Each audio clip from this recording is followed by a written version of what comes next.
ரமேஷ்ன்ற ஒரு சிறுவன் வாழ்ந்துட்டு வந்தான். அவன் பிறந்ததிலிருந்து இதுவரைக்கும் அவன் குடும்பம் அவன ரொம்ப நல்லாவே பார்த்துக்கிட்டாங்க. ஆனா, அவன் மனசுல ஒரு குழப்பம் எப்பவுமே இருந்துகிட்டே இருக்கும்.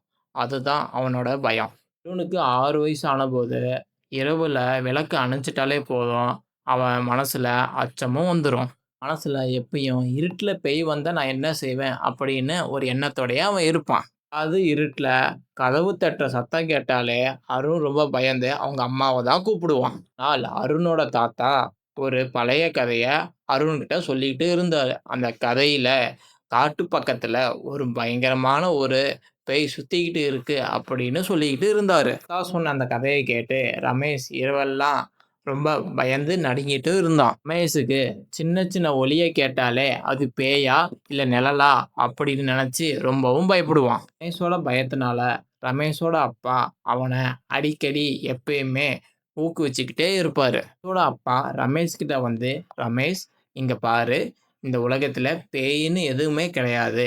நம்ப கற்பனை எதெல்லாம் செய்றோமோ, அதுதான் உன்னைய பயமுறுத்தும்." அப்படின்னு சொன்னாரு. ஆனா, அப்பா சொன்ன கருத்து அருணுக்கு அவன் மனசுல ஏத்துக்கவும் மாட்டீது. ரமேஷுக்கு வெளியில இரவு நேரத்துல பயணம் செய்றதுன்னா மிகவும் பயமாவே இருக்கும். ஆனா, கிராமத்துல பலமுறை மின்சாரம் அடிக்கடி போய்விடும். சமயத்துல வீதி முழுவதும் ரொம்பவே இருட்டாவே இருக்கும். மத்த குழந்தைங்க எல்லாம் சிரிச்சுக்கிட்டு அந்த இருட்டுல ஜாலியா விளையாண்டுக்கிட்டு இருப்பாங்க. ஆனா, ரமேஷ் மட்டும் வீட்டுல குடுகுடுன்னு ஓடி அம்மா பின்னாடி ஒளிஞ்சுகிட்டு இருப்பான்.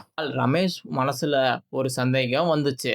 நான் ஏன் இவ்ளோ பயப்படுறேன்? மத்த குழந்தைங்க போல நான் ஏன் தைரியமா இருக்க முடியாதா? அப்படின்னு ஒரு சந்தேகம் அவனுக்கு வந்துச்சு. அவனுக்கு ஒரு நாள் அவன் பாட்டி சொன்ன வழியில அவனுக்கு ஒரு சிறிய தன்னம்பிக்கை அவனுக்குள்ளயும் வந்துச்சு. பாட்டி அன்று சொன்னது, "அருண், பயம் என்பது எல்லாத்துக்கும் இயல்பு தான். ஆனா, அந்த பயத்த நீ எதிர்கொண்டா தான், நீ வாழ்க்கையில ரொம்ப வலிமையானவனா மாறுவ."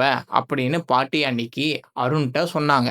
அதை கேட்ட அருணுக்கு அந்த நாள் முதல் அவனுக்குள்ள இருக்க பயத்த நான் எப்படியாவது வெல்லுவேன் அப்படின்னு ஒரு எண்ணம் அவனுக்குள்ள வந்துச்சு.